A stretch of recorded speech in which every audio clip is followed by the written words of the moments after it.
¿Qué tal? ¿Cómo están? Pues nosotros bien, gracias a Dios, dispuestos a emprender una nueva tertulia, un nuevo comentario entre colegas y amigos sobre distintos aspectos que nos relacionan la historia y el cine. Llevamos ya muchos programas, eso a nosotros nos alegra porque está teniendo mucha acogida el programa y bueno, pues lo venimos con ganas de compartir con ustedes distintos comentarios acerca de cómo la historia se ha llevado al cine y cómo el cine ha reflejado la historia.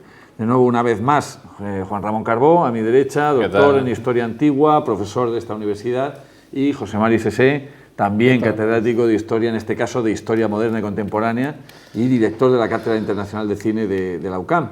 Bueno, pues otro temazo que tenemos aquí. La verdad es que a veces nos reunimos y dice, oye, ¿de qué hablamos? Y es que cualquier tema que salga, dice, si es que hay esta y esto y este otro tema. El tema que hemos preparado para esta sesión es Oriente Medio, pero claro, Oriente Medio así a lo bestia es inabordable, absolutamente, porque si te vas a la historia antigua te puedes morir. Sí que hay una advertencia que hemos pactado entre nosotros de cara a los telespectadores, y es ya hay un tema muy reciente que ha producido un aluvión de producción cinematográfica, que son las guerras del Golfo, que lógicamente ahí no vamos a entrar. Y la de Irak, la del Golfo y la de Irak. Las guerras del Golfo, las dos guerras del Golfo y la de Irak, que se nos escapan realmente. Que dedicaremos un programa así. Claro, hay tal cantidad de visiones, de tantos, desde muchos ángulos, directos, indirectos, que hemos pensado que eso no era conveniente incluirlo. Sin embargo, todo lo que es la raíz de ese conflicto sí que se ha reflejado en el cine y, como bien hablábamos hace un momento, antes de ponernos ya delante de la cámara, quizá conviene acotar. ¿De qué hablamos cuando hablamos de Oriente Medio? ¿A qué zona geográfica nos estamos refiriendo? Pues, bueno, sí, depende de quién lo interprete, porque si lo interpreta un estadounidense, te diría que entre Turquía y Bangladesh todo para él es Oriente Medio, ¿no? Para nosotros es una cosa y luego nosotros lo llamamos realmente en toda nuestra historiografía, en nuestra terminología geográfica, Próximo Oriente realmente, y luego nosotros cuando nos referimos a Oriente Medio es del Middle East británico, que es la terminología que luego ha prosperado, ¿verdad? Entonces, pues es distinto, porque claro, antes hacías la alusión a la antigüedad, pues teníamos ahí lo de Mesopotamia y tenemos Persia como las dos referencias geográficas antiguas que han quedado también para denominar partes específicas de todo ese conjunto general. Pero Oriente fértil que nos decían. Y luego Persia, ¿no? Más hacia Oriente, pero claro, hoy en día decimos Medio Oriente y en Medio Oriente podemos introducir toda la parte de lo que actualmente sería ese corredor sirio-palestino hacia el Mediterráneo, Irak, Mesopotamia, Irán, Persia, pero también podríamos meter Turquía y sobre todo la parte más oriental de Turquía y evidentemente países árabes. Otra cosa que hay que tener en cuenta con las identificaciones, ¿no? Con las identidades. Hoy en día le dices a un estadounidense Oriente Medio y te identifica inmediatamente con países árabes. Para él todos son árabes, todos son musulmanes, y aquí ya hay una serie de problemas, ¿no? Y evidentemente lo tendríamos Irán e incluso podríamos introducir ahí en ese Oriente Medio Afganistán o Pakistán como lo hacen ellos, ¿no? Claro, si nos vamos a la India ya eso es otra cosa, ¿no? Está en el medio realmente de Oriente, pero ya es un subcontinente, ¿no? El subcontinente indio. Y los ingleses lo separaban. Lo que sí entra es la península arábiga. Efectivamente, los países árabes ahí entran en todo esto. Entonces, desde el Mediterráneo hasta... Yo diría que Egipto... Hasta el Indo. Si trazas hasta del Imperio de Alejandro Magno, prácticamente podemos decir. Claro. Que es el Middle East. Trazas una línea Turquía-Egipto, sí, digamos, al final del Mediterráneo y hasta Irán, ¿no? O sea, incluido Irán, ¿no? Porque sí, pero ya te digo yo que Afganistán ellos mismos lo consideran dentro del Middle East.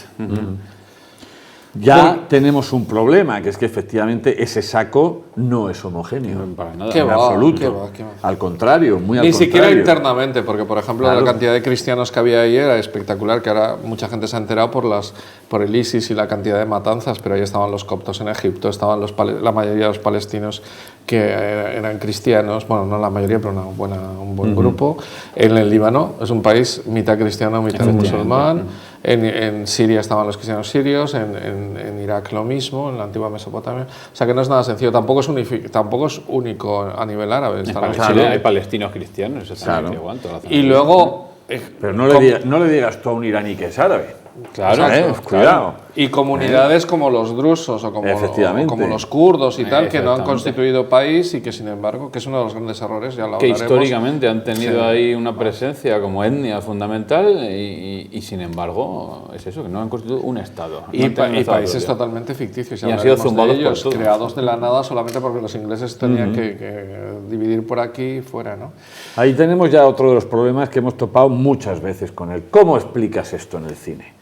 Con el nivel de complejidad que tienes. Yo pondría un mapa. Así. Claro. Sí, pero ¿te acuerdas que era un recurso antiguamente muy... Yo iba con los mapas a clase. Claro, sí. No, pero que empezabas la película y la película empezaba con un mapa. Sí, y una voz que no te situaba. Allí en el año no sé cuánto, las tropas británicas... Eso que llaman ahora un roll-on o algo así, que va subiendo y te va contando, porque efectivamente tienes que situar. Pero los mapas históricos van cambiando. Sí, pero por poner un ejemplo, citando una película, Lawrence de Arabia, el Faisal que sale allí, que es el jefe de todos los hachemitas, ¿no?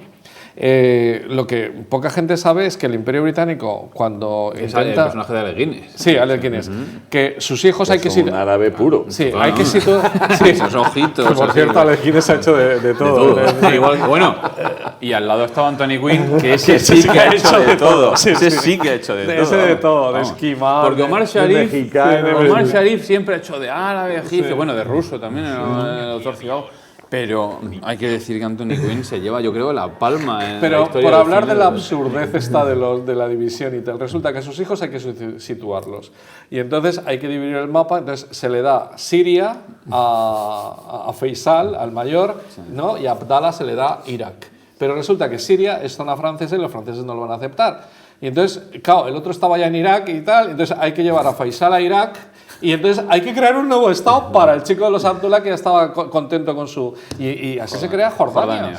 O sea, Jordania es un estado creado de la nada, que hecho, bueno, se llamaba Transjordania. Lo que pasa es que como luego, después de la división de Israel y Palestina, se comieron la parte del otro lado del Jordán, ¿no? La parte que le correspondía a los palestinos, la Cisjordania. Entonces Cisjordania más Transjordania dio lugar a que se llamara a partir de ese momento Jordania. Que realmente intentaron ahí una búsqueda de justificación histórica para ese territorio amparándose en la antigua Arabia pétrea, ¿no? De la época helenística, pero que no tiene absolutamente pues nada. Pues imagínate cómo explicas eso. ¿Cómo lo explicas en una peli? Ya que hemos citado Lawrence de Arabia, vamos a empecemos, a mí me parece un comienzo fantástico. No solamente de eso, sino es que realmente es un peliculón. Las raíces más próximas están en la Primera Guerra Mundial. Sí. Cuando es un escenario de guerra, la retirada, el hundimiento del Imperio Otomano da lugar a que ingleses y franceses pongan la pata allí y la líen. Que es una cosa que se ve muy bien en la película, que está presente en cualquier película sobre la Primera Guerra Mundial en esa zona del mundo y que yo creo que explica que hoy en día todo el mundo en esa zona odia a los turcos. Por muy musulmanes que puedan ser, no los pueden ver los drusos, no los pueden ver los turcos, no los pueden ver los árabes, no los pueden ver los persas. A los turcos no los puede ver nadie en toda esa zona.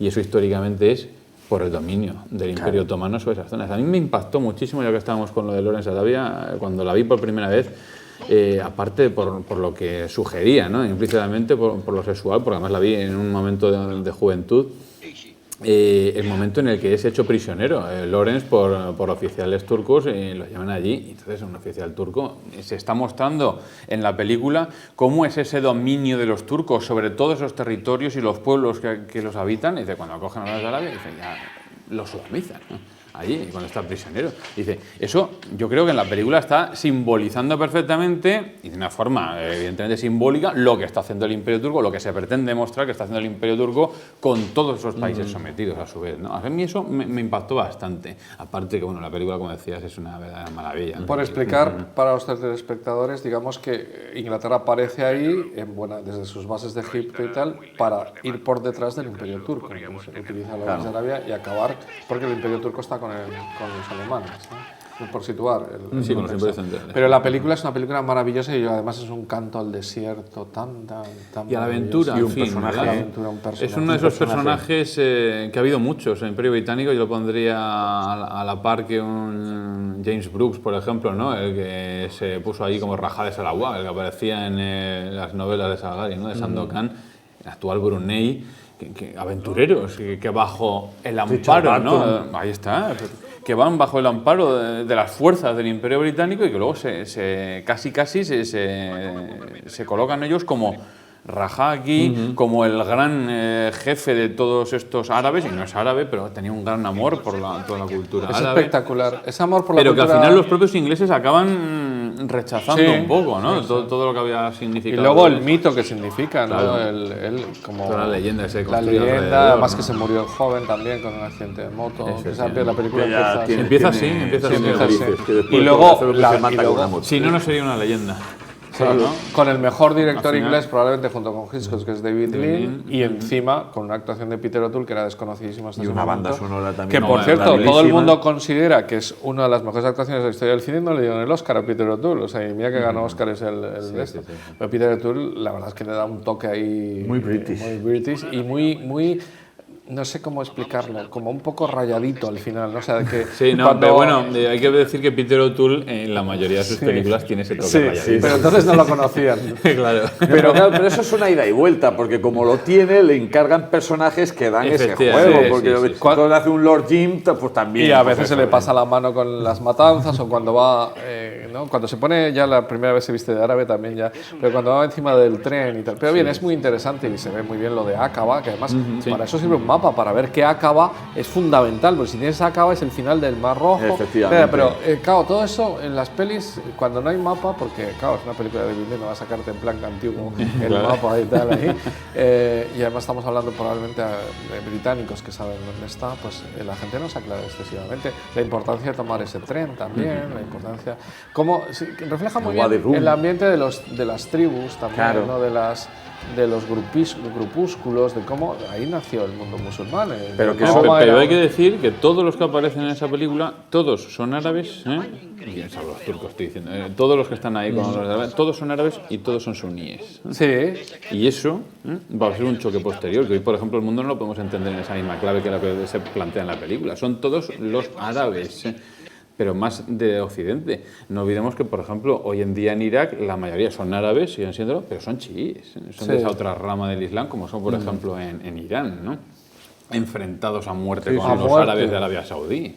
Sí, y sí, con sí, todos sí. esos wahabíes. es un ¿no? de la problema. realeza. Por cierto, no sé si sabéis que hace poquito, bueno, seguro que lo sabéis, pero hace poquito se ha hecho una película sobre la otra enamorada del desierto, la Gertrude Sí, Bell, sí. que se llama La Reina del La Desierto. Reina del Desierto, con y es Nicole Kidman, pero es una película... Pero ahí era lo que iba, que pese a que es un personaje histórico no tan Sí, importante, sí. pero casi tan importante como Lawrence de Arabia en versión alemana, realmente la película es bastante cutre. Es falta de ritmo. Y eso que es de Herzog, Sí, pobretona. sí. Sí, o sea, Herzog no parece una película de Herzog.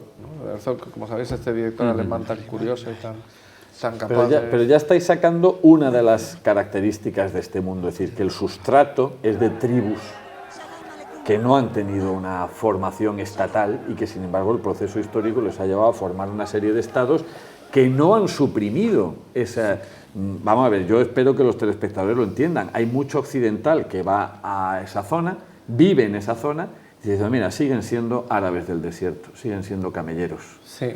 O sea, que ahí está todavía Bueno, ese... es que ahí están impregnados de iríamos este- ahí muy lejos, porque, por ejemplo, hay mucha gente que opina que precisamente el Islam es una religión precisamente porque nació ahí para comerciantes de Arabia Saudí, ¿no? Y que realmente muchas de las cosas que Mahoma concede son precisamente por cómo eran las costumbres allí, etcétera, lo de muchas mujeres, lo de tal. Pero efectivamente es un núcleo que todavía hoy en el mundo musulmán y en el mundo, digamos, de todo el Islam le ven como el centro. Hay que ir a la Meca, hay que ir allí, el verde Mahoma, que están todas las banderas, el color del profeta, etcétera, etcétera, etcétera. Y en general yo creo que es un referente importantísimo, pese a que es en la zona del desierto y que poco tiene que ver con ese gran mundo musulmán que hubo en la Edad Media en Bagdad, con otros sitios, ¿no? Tenemos Bien. entonces este punto de referencia, que es Lawrence de Arabia, que nos pone en el momento en el que acaba esa Primera Guerra Mundial, el Imperio Otomano se retira y la Sociedad de Naciones deja en manos de Francia y de Inglaterra la administración, y ahí empiezan ya a cortar el bacalao. Bueno, vamos a ver, eso es la conferencia del Cairo de 1821, La conferencia del Cairo, sí. Que al ahí final estuvo... aparece representado también en la película esta de la Reina del Desierto, porque fue representante designada por Winston Churchill para estar ahí. Sí. Es que se ha dicho de esta señora, se ha dicho que es la versión femenina de Lawrence de Arabia. Pero realmente, por el papel que jugó, porque ella también, antes que hemos hablado también de los arqueólogos, de todo como eran aventureros, al mismo tiempo ejercían funciones de diplomacia, de cultura, militares muchas veces. Al final, esta señora... trabajando para el Instituto Minero, claro, no sé dónde, pues esta trabajaba recuperando cosas de arqueología de Mesopotamia, Bagdad. De hecho, me parece que muere en Bagdad al final. No, en la película se ve que empieza con eso. Y claro, y al final conocía tanto los pueblos, la idiosincrasia, los de toda esa zona, que al final el propio Churchill la designa para que vaya como representante allí a la conferencia del Cairo. Y en esa conferencia está también Lawrence. Está Lawrence. Aparecen los dos en la película. En la película, sí. Pero claro, que es que a veces han dicho, dice, pues a lo mejor es que esta señora tuvo quizá incluso un papel más fundamental. Lo que pasa es que Lawrence, al morir tan joven, al haber luchado allí en primera persona, así como casi como si fuera un guerrillero, ¿no? Encabezando a esos pueblos árabes, pues se ha llevado la fama. Pero vamos a ver, es una mujer con una historia impresionante. Y sobre todo siendo además, mujer. Con una edad ya avanzada, ¿no? Siendo mujer todavía más, porque no olvidemos que el mundo musulmán es bastante machista y estamos todavía en una sociedad muy machista en Europa también. Claro. Pero dominaba las lenguas y sobre todo las costumbres. Es una de esas pocas británicas que se ha metido a fondo en el mundo de Exactamente. Que es muy difícil también, porque los británicos a veces son muy poco de mezclarse en la India. Ella se metió y como Lawrence, pero siendo mujer tiene un valor. Y de hecho por eso el título de la película, que es un título real más o menos que se le daba a ella, que es el de la Reina del Desierto. Le aceptaban además los grandes jeques ahí a tomarse, y probablemente sean ellos a tomarse el té, a tomarse lo que fuera. Ambos sean los causantes de esa división que hemos explicado al principio, porque le cogieron tanto cariño a los hachemitas que luego distribuyendo por ahí. Pero a veces las cosas son tan, ¿no? Ahora parece más de Jordania, ¿no? Hussein, que ni sé, joder, pues es un tío del desierto que lo han metido ahí, o sea. Pero lo que es la historia, ¿no? Cómo la gente ya acepta y la gente que no sabe historia y tal, se queda ya con la... Y que ese país ha existido toda la vida, Jordania, vamos, viene desde los nabateos directamente. Claro. Es que... Se retiran los musulmanes, se instalan los poderes inglés y francés. Sí, se retiran los turcos, quiero decir. Eso, los turcos, perdón. Se retiran los otomanos, que es lo que quería decir, se instalan franceses e ingleses. Un fenómeno que ya se inicia y que yo realmente no he visto reflejado demasiado es la primera gran emigración israelí a aquella zona, comprando terrenos que iban soltando los otomanos. Hay una película. Sí. No, tú primero. No, por favor. No, hay algunas películas, pero la que ahora me ha recordado es la de Miguel Litín, que es un palestino de Chile, que es el único chileno que tiene 2 nominaciones a los Oscars y todo eso, que hizo una película sobre eso, del año 1914, de cómo van llegando los primeros emigrantes. Entonces cuenta ahí pues la historia de lo típico, de que un palestino católico se hace amigo, ¿no? de un judío, y entonces empieza una dinámica que los demás palestinos, porque es un homenaje digamos, a sus tatarabuelos que habían emigrado, pero en ese momento, que eran palestinos. ¿Pero qué judíos había allí? Había pocos. Había muy poquitos. Bueno, pues pero como pocos son también los cristianos en la zona. Son no, pero desde la declaración sí. Balfour sí que es el 17, ¿no? Sí, empieza además. Bueno, por cierto, ya que es con el único director de cine con el que tengo un programa de cine, Litín, cuando estuve en Chile hicimos un programa conjunto sobre Buñuel, porque él era discípulo de Buñuel y yo como aragonés, crítico y tal, y en su casa paseando, parecemos allí paseando por el resto, ¿no? Hicimos un programa para la televisión, para el canal 13 de Chile, cerrado este paréntesis de prestigio mundial, Miguel Litín, que por cierto me había invitado a la Universidad Católica y él es bastante rojeras, y entonces hubo que hacer ahí un pequeño... Bueno, cierro el paréntesis. Cierra. La Universidad Católica de allí, que es muy famosa, la Universidad Católica de Chile es quizá la universidad de más prestigio de toda América, de América Latina, ¿no? O sea, América del Sur. Bueno. Tenemos ahí a Litín reflejando ya esa llegada. gente, sí. Porque la mayoría es posterior, es después de la Segunda Guerra Mundial. Incluso ya en los años 30 ya hay un fenómeno de vuelta. No, pero acordaos que en los años 20, o sea, como los otomanos han ido y una de las cosas que han hecho al irse es vender terrenos, los palestinos no tenían, como se dice aquí, posibles para comprar esos terrenos.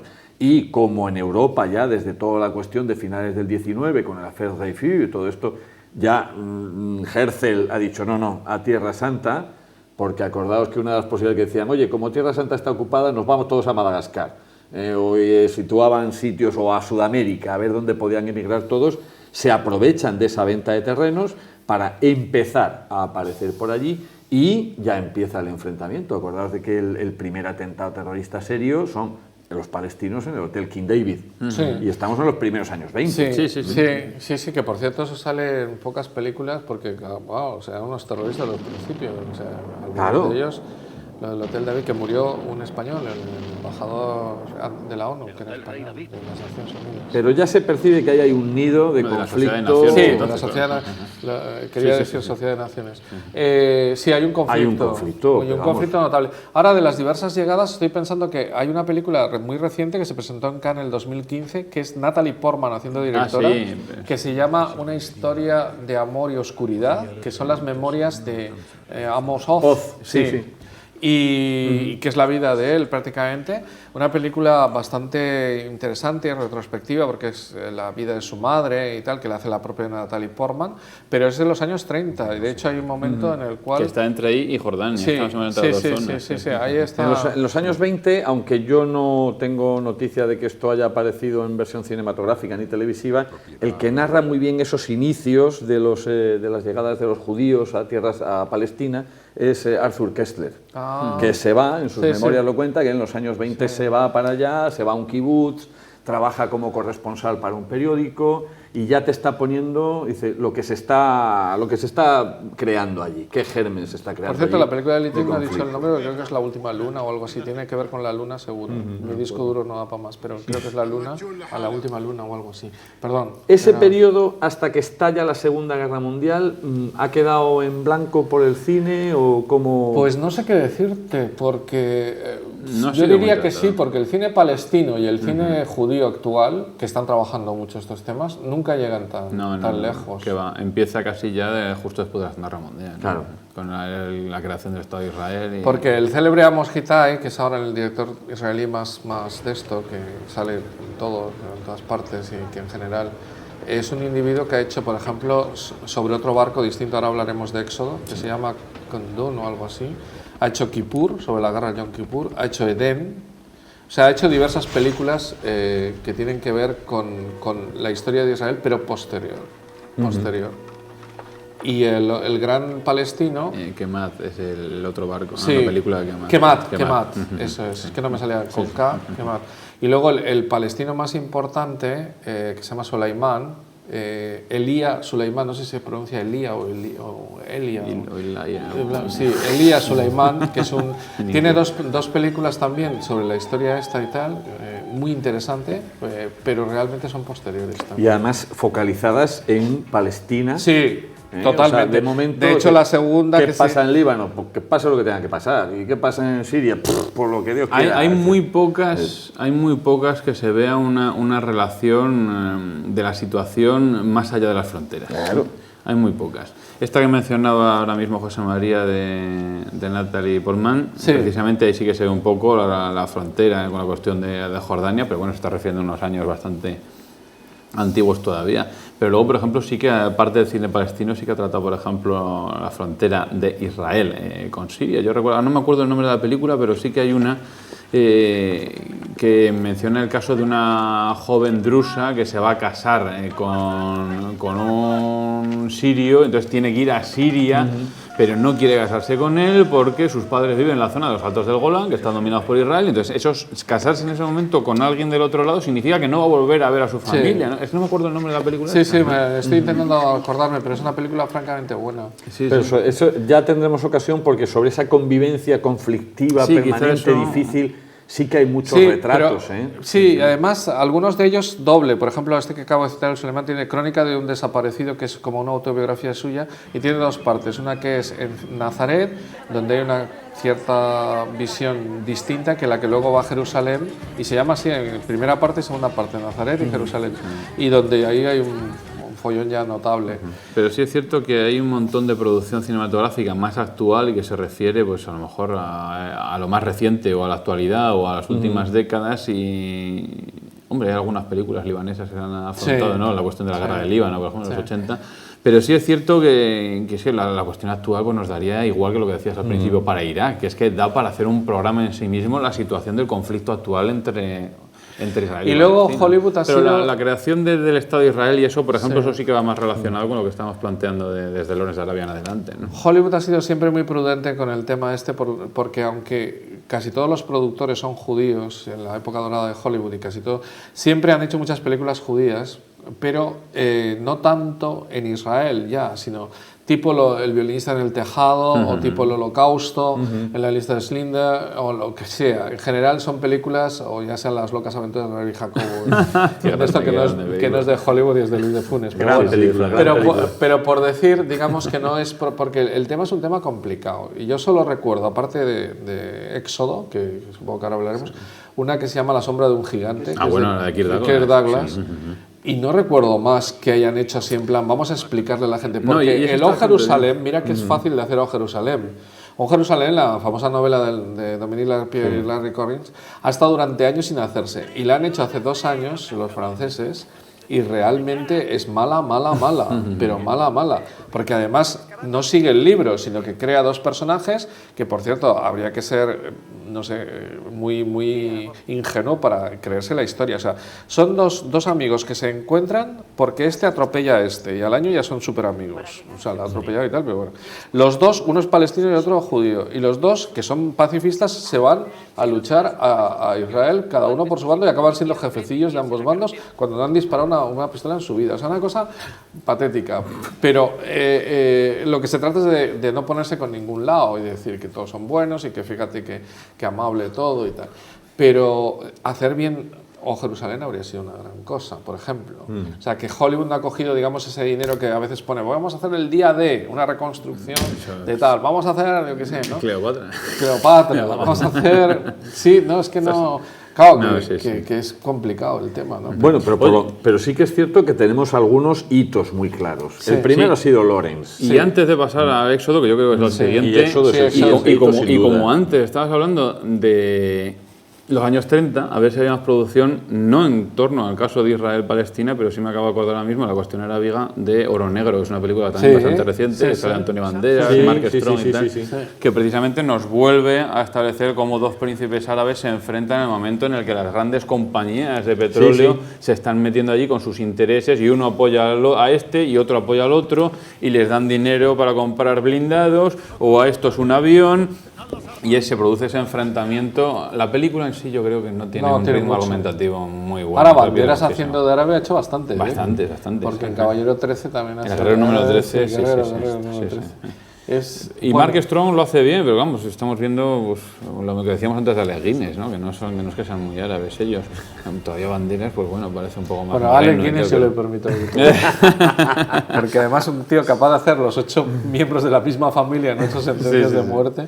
Pero vamos, de todo, hasta las mujeres, ¿no? Hace él, ¿no? Yo haría aquí en este caso, fíjate, una alusión, todo lo que hemos estado hablando de Jordania, de los príncipes árabes, ahora mismo de lo de los intereses de las empresas petrolíferas en esos recursos, por ejemplo, a las películas de dibujos animados que se han hecho sobre los cómics de Tintín, donde, por ejemplo, sí que hace referencia a eso. Han hecho bastantes. Porque hay una que es Los cigarros de Faraón y luego su continuación, que precisamente exactamente, que está justo ahí al lado en la península arábiga, que sale el príncipe Abdalá y todo eso, y entonces él se relaciona ahí también con esa familia árabe justo en el momento en el que están con los... es un fiera para estas cosas. Sí, pues al final se está recorriendo todo el mundo. Pues. Es lo mismo que les pasaba a Asterix y Obelix, se recorren al final todo el mundo. Pero podemos acabar con el Iguazú, ¿cómo era aquel? El quiero ser califa en lugar del califa. Iznogún. Wood. El Visir in the Wood, Wood, el Visir in the Wood. ¿Qué épocas de Pulgarcito? Bueno, entonces, ¿vamos con Éxodo? Sí, sí, por supuesto. Vamos, a mí me parece la película...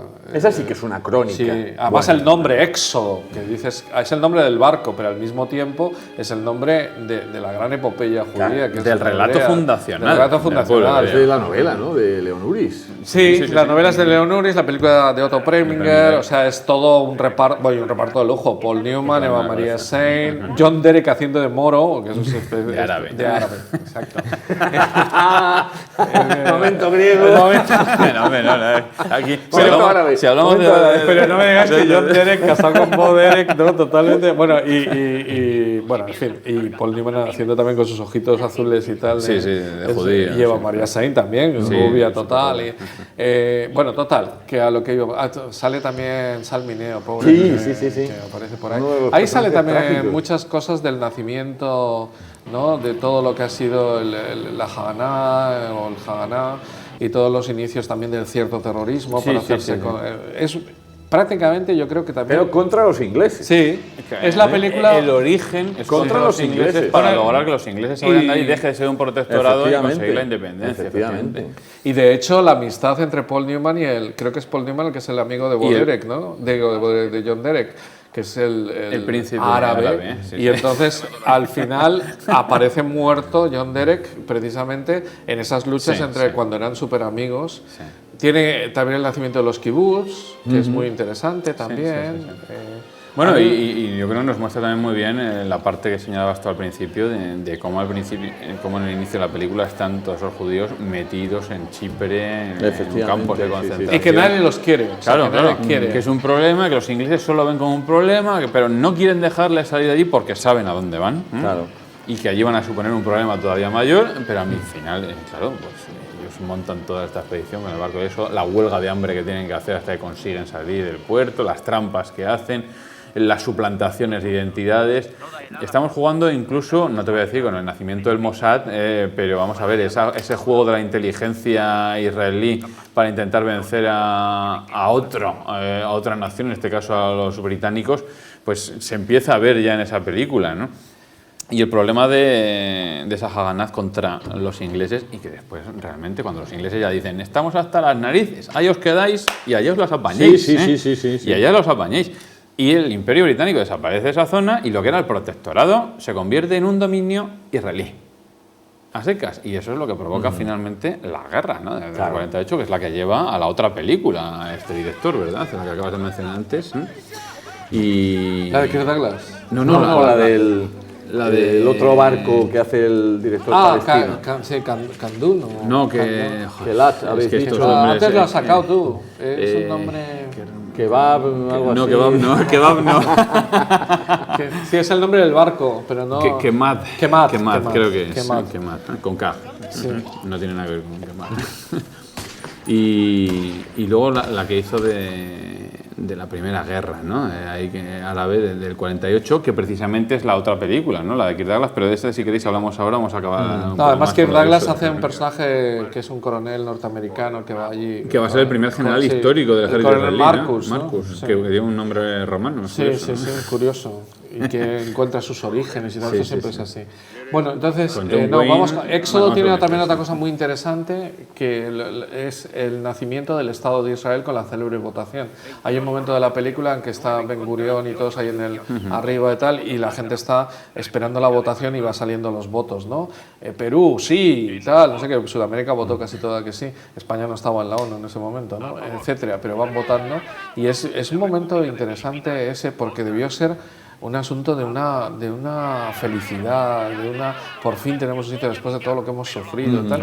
Claro, que lo que ocurrió es que no se creó el otro Estado, el Estado de Palestina, y por lo tanto, al final, es que por unos y por otros, no solamente porque los judíos, sino porque los árabes que vinieron a quitárselo, al final tampoco lo crean, o sea, se quedan con esa parte y hacen Jordania, pero bueno, tanto el ejército sirio como el ejército jordano como el ejército iraquí estuvieron en la Primera Guerra, y la Legión Árabe, la célebre Legión Árabe, que además la dirigía un inglés, que era, ¿cómo se llamaba? Pachá, no sé cuántos pachales, ¿no? Que provocan, otro aventurero. Que provocan además la primera gran oleada de refugiados. Es decir, cuando en el año 48 esta coalición árabe, musulmana, dice, quitaos de en medio que vamos a arrasar con el Estado de Israel. Pero es que eso es un tema... Pero luego no arrasan con el Estado de Israel y se encuentran con que se le han metido en Jordania, en el sur del Líbano, en Siria, se le han metido todos los refugiados que se han quitado ahí. Y en pero Irak. ese problema de 50 años. Pero es que además la culpa es suya. Porque ellos, por luchar contra Israel, se quedan con los territorios que van a ser el Estado palestino. Claro. Entonces, claro, se está lleno de palestinos porque iba a ser un Estado distinto.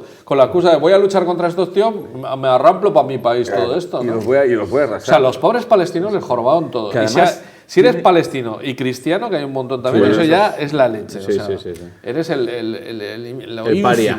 el paria. El paria total. Que luego eso provocó que durante 50 años todos esos palestinos viven en campamentos de refugiados llevados por la ONU. Y en unas condiciones miserables. Pero ojo, miserables, pero se convierten en la minoría, por decirlo de alguna manera, más alfabetizada de toda la zona, porque estaba la ONU por lo menos con colegio, hasta que llega la primera intifada. Y entonces abandonan todo eso y se tiran a la calle. Y ahí, pues eso es otro capítulo de la historia. Sí, pero es una historia. efectivamente. Acordaos de este vídeo tan simpático que hay por ahí circulando por YouTube y que tiene como motivo la canción esta de. La canción del Éxodo. Efectivamente. Y como This land is mine, ¿no? This land Esta is tierra es mine. mía, que es la canción de la película Éxodos, efectivamente. Pues como se va Éxodo viendo. tiene una banda sonora sensacional. No sé si- Pero sí que es verdad que esas dos películas son una buena introducción Y histórica. además son de las dos, esas películas que se toman su tiempo para Sí, sí, contarlo, sí. porque hay que ambas Son duran 3 largas. horas. No, muy sí. largas. Entonces es como Ben-Hur o como tal, o sea que son películas épicas, Mira, yo eso- muy bien pegadas a la historia y que se lo trabajan, o sea, porque a veces estos guiones pim, plan, y no te enteras de nada, mientras que ahí te vas enterando Éxodos muy son bien. prácticamente 3 horas de película. Yo la tengo reciente porque la vi el año pasado, la última vez, y digo la última vez porque la he visto varias. Y la verdad es que es larga.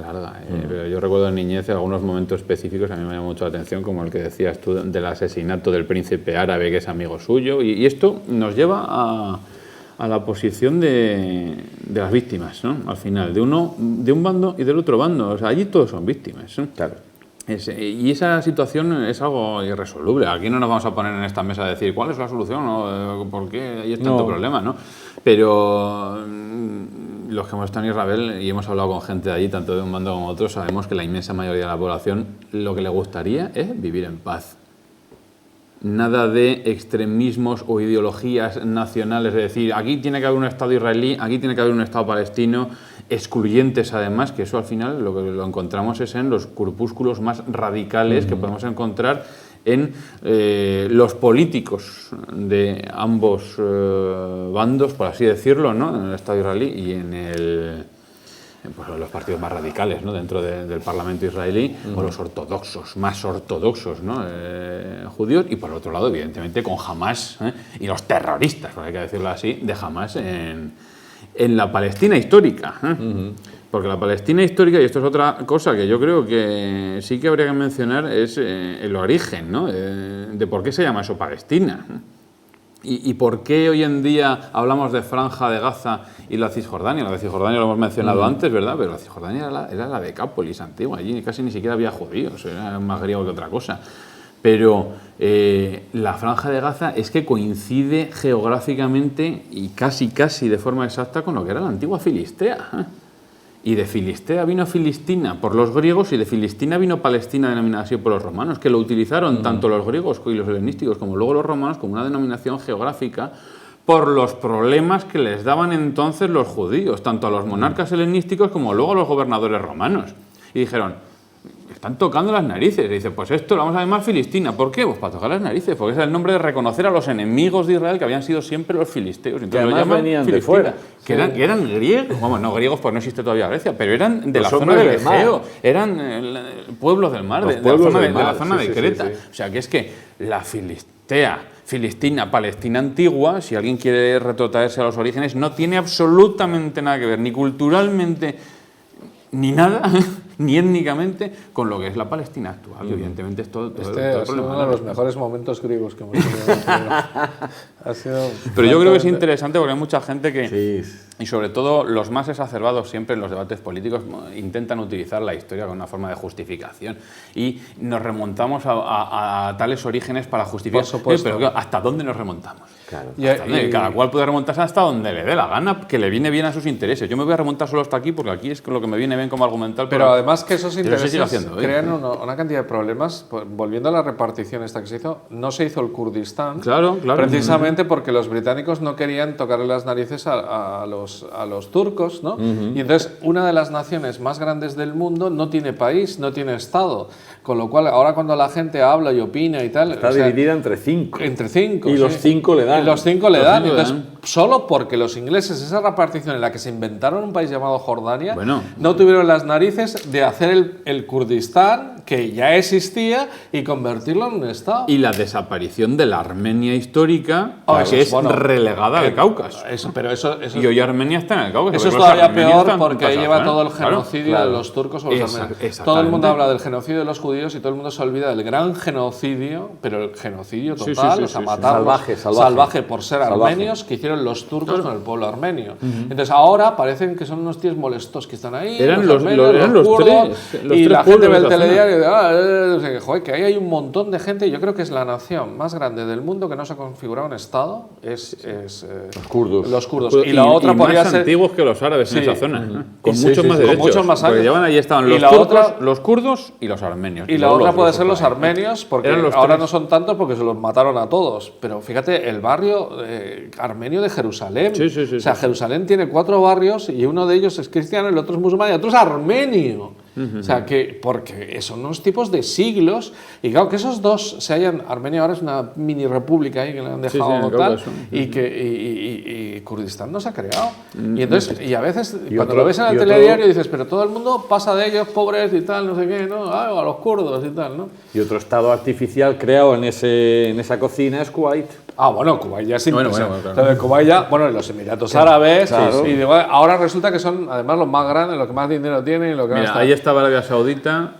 Bueno, Arabia, tradicionalmente saudita, eso ha sido la invención posterior, pero luego históricamente sí que estuvo la zona de Yemen, que algunos identificaron con lo de la reina de Saba, sí, ¿no? La reina de Saba, y Omán, y se acabó. Ahí no había nada más. Todo lo que son los Emiratos del Golfo, eso no existía, igual que tampoco existía Kuwait, han sido creaciones posteriores, ¿no? Pero bueno, no sé... O sea, pero nos hemos desviado del cine. Ese mapa artificial, pues mira las consecuencias que trae.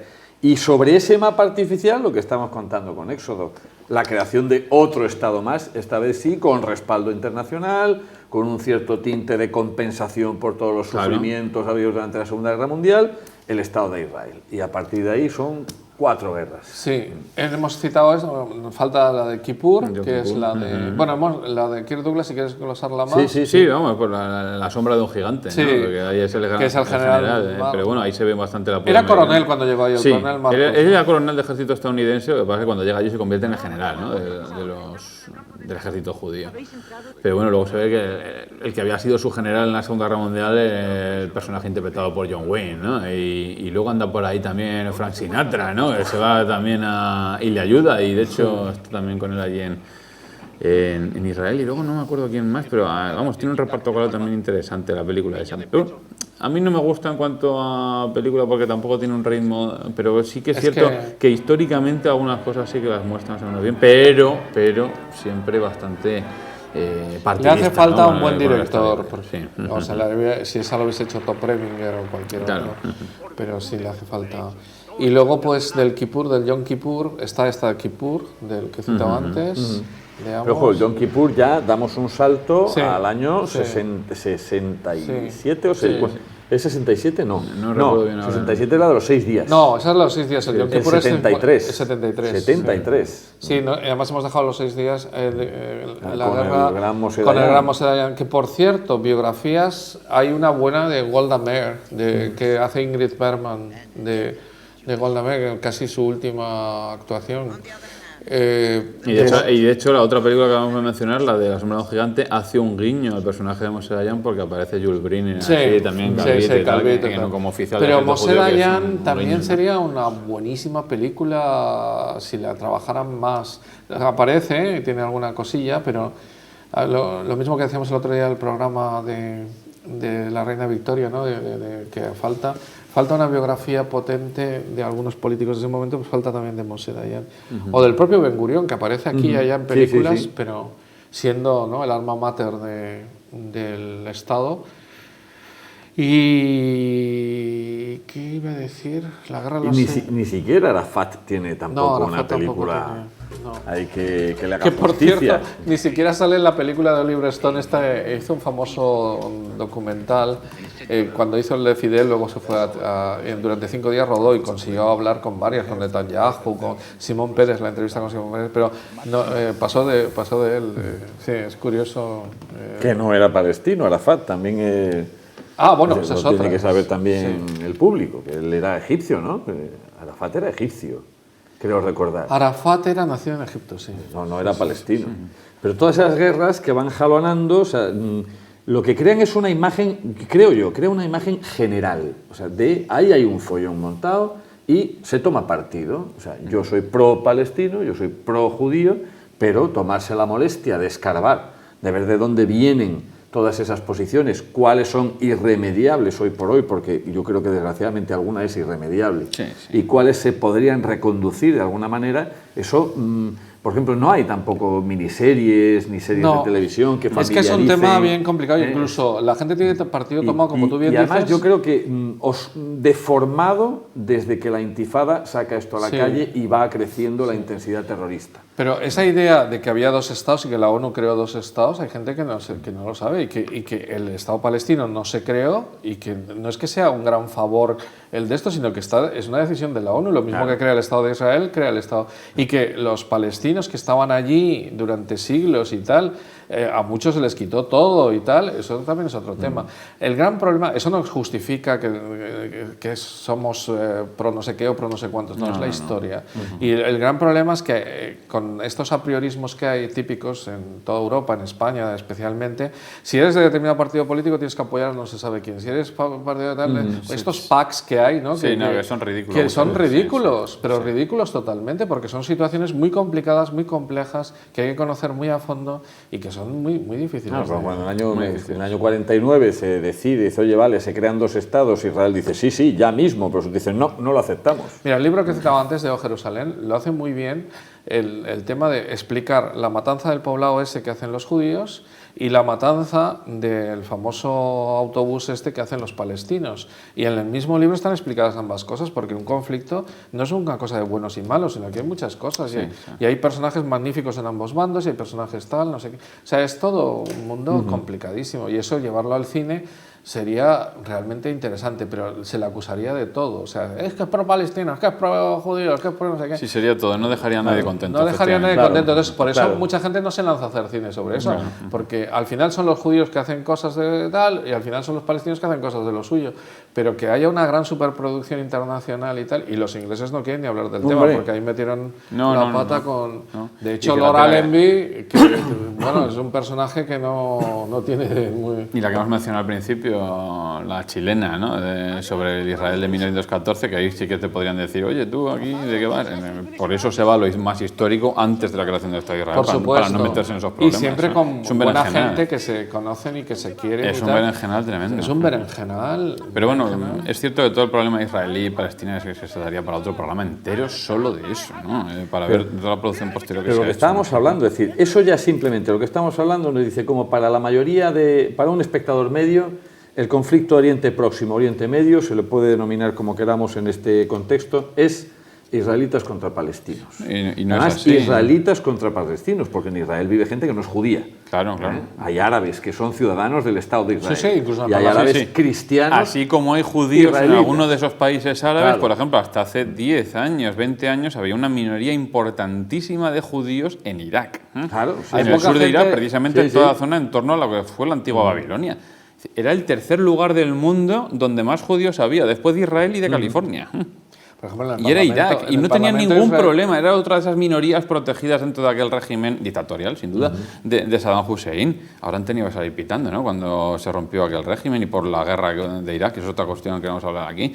Pero la gente no entiende, ¿cómo que judíos viviendo en Irak, bajo un país árabe, musulmán? Pero no se odian a muerte, no. ese enconamiento, ese enfrentamiento es entre israelíes. Pero esa perspectiva y en la que árabes, alguien nos fuera ayudando a entender cómo el tablero internacional va haciendo que, sí, vamos a apoyar a Saddam Hussein aquí. Échale guindas al pavo para explicar la guerra Irán-Irak. Claro, porque ahora abrimos el otro campo. Nos estamos quedando muy en la parte occidental, pero ¿qué pasa con Irán? ¿Cómo se establece Hafez el-Assad en Siria? ¿Qué pasa con la destrucción del Líbano? Que ser un país floreciente, la Suiza de Oriente tal, se arruina. No, ¿y qué pasa con la Persia del Shah y el establecimiento del régimen de los ayatolás en el 79 con Khomeini? Claro, o sea, pues para eso hay que ver Argo. Vaya cambio, ¿no? Pues por ejemplo, Argo yo creo que es una elección fantástica para tratar este problema, ¿no? Que a pesar de ser de Ben Affleck, es una... No, pero Ben Affleck como director... y actúa muy bien en esa película. Y en otras actúa bien. No, en otras muy mal, pero en otras actúa bien. Ben Affleck también como guionista en el Innombrable ha llevado Oscars también, sí. Pero sí que es ampliar mucho. Por ejemplo, ahora me estaba acordando de que decías de judíos hay judíos en Etiopía. Sí, hombre. Y hay una película cuando la gran hambruna en Etiopía, que es que desde Israel que promocionan para que vayan allí y se los llevan para allí. ¿Cómo se llama? No recuerdo. Es que son de estas películas tan difíciles de ver que las he visto en un festival. Es difícil de encontrar. Y te quedas con el. Además suelen ser en inglés el título. Y los judíos falasas. Sí, los judíos falasas. Que eso es hay también una sobre trata de blancas y todo en Israel. O sea, es que hay montones de películas que tienen que ver siempre con el mundo palestino y con el mundo tal, pero siempre, como tienen poco presupuesto y tal, hacen una historia en la que se ve, o hay uno que se llama Checkpoint, que es solamente... buenísima. Es más en plan documental, ¿no? Sí, es la que establece... Que son, aunque es un falso documental, durante unos días en la frontera de Gaza, efectivamente, lo que va ocurriendo. Entonces, es la vida cotidiana de mucha gente en eso, porque al tener poco presupuesto, pues lo que haces... Y claro, quieres que tienen no... que pasar a un lado a trabajar. Exacto, muchos palestinos de Gaza que cruzan Israel a trabajar y luego vuelven. Otra, lo que pasa es que sí que se escora más hacia el tema del terrorismo, que tiene contenido en ese sentido, es decir, lo que es reflejar cómo se vive, que es Paradise Now, que son dos amiguetes que sí que me meto. Hombre, esa sí que se puede acceder más porque esa sí que ha recibido bastantes premios y aunque fue muy controvertida, pero esa sí que se puede acceder a verla. Sí. Y en Paradise Now, hombre, se le acusó mucho de ser proterrorista incluso, ¿no? Pero yo no lo creo. No, al final yo creo que sí que intenta... Si la analizas asépticamente, yo creo que... Es que se mete mucho tanto en la crítica como en las opiniones sobre estas películas, mucho en las ideologías y pre-ideologías, ¿no? Porque Valls con Basir, por ejemplo, que es casi de dibujos animados, bueno, sin casi, pero de unos dibujos animados especiales, es otra película que ha tenido muchísimo éxito, muy reciente, pero que también, o sea, se le han echado encima unos, otros, tal, y al final, si eres judío, intentas dejar el tema más hacia los palestinos, digamos, que no sea tan duro, y si eres palestino intentas también hacer lo mismo y tal, al final tus propias comunidades ¿Es del mismo director? Es que no me acuerdo. ¿De cuál? Los que hicieron Paradise Now, los dos directores que hicieron esta película, luego hacen otra y no recuerdo si precisamente es esta con Bashir. Pero no, bueno, en todo caso, lo que sí que se está manifestando es que hace falta un acercamiento que ayude a quitar ese prejuicio. Y a lo mejor ahí sí que habría que acercarse a cineastas más independientes que tratan otros asuntos de convivencia, de intentos de superar esto, pero claro, eso ya no nos da. No, porque además eso sería el análisis del mundo actual, ¿no? Claro, es lo que sucede hoy en esas sociedades y hay muchas películas que tratan eso en distintas zonas, en Irán, Persépolis, por ejemplo, que analiza precisamente también la llegada de los ayatolás y cómo la mujer allí de repente se dice, bueno, yo antes podía trabajar, era un estado moderno bajo el Shah, y de repente, pues tenéis que llevar el velo islámico, tenéis que llevar no sé qué, ya no podéis trabajar, no sé cuántos, con lo cual eso se ve también en la cuestión de la mujer. En el caso de Afganistán, lo mismo, hay películas que nos muestran el mismo caso con la llegada del régimen de los talibanes y cómo la mujer empieza a ser obligada a llevar el burka, ¿no? Famoso, y cómo está tan oprimida.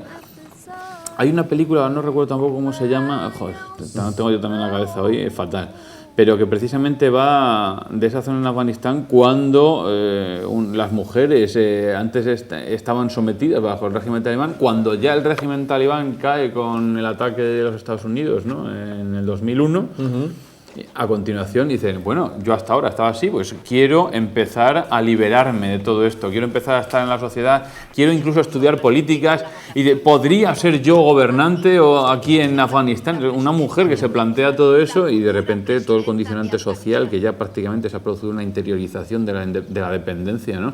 Por la costumbre, por la tradición, por las imposiciones previas. No se pueden quitar el burka de encima, Sí. no se pueden quitar todo ese sometimiento, ¿no? A ese machismo, decimos hoy en día, ¿no? Imperante en esta sociedad. Del mundo de las mujeres en Irán, por ejemplo, No soy mi hija, todo esto. También. Sí, este tipo de películas sí que ha habido unas cuantas más intimistas y más. Pues de una persona que se casa en Estados Unidos con un persa, con un iraní, que parece normal, un médico tal, pero cuando se van a vivir a Irán... completamente distinto. Completamente distinto. Vamos a acabar el programa con una referencia que luego, si queréis, cuando cerremos, discutimos, que es una serie que sí que utiliza este contraste de una manera convencional, quizá, pero ayuda, que es la serie Tyrant. ¡Ah, buenísima! Mira, no hemos hablado de ella. Pues me encantó. no que por da cierto la han tiempo, terminado. no da tiempo. La han terminado sin acabar por 3 temporadas Sí, y la han cierto, cortado por falta de Es presupuesto. cierto. Magnífica Sí, serie sí. sobre un país inventado, pero donde Un se emirato, ve. Sí, sí. pero se ve todo lo que hemos hablado. Sí, Sí, señor. efectivamente. Oye, qué impresionante. Pues todo. con esta referencia a esta serie de televisión, pues les dejamos, como ven, nos quedamos con ganas de seguir, pero bueno, hay que cortar aquí y les esperamos para el próximo programa. Muchas gracias por Sí, estar ahí. señor. A mi mujer le encantaba el protagonista, era guapísimo.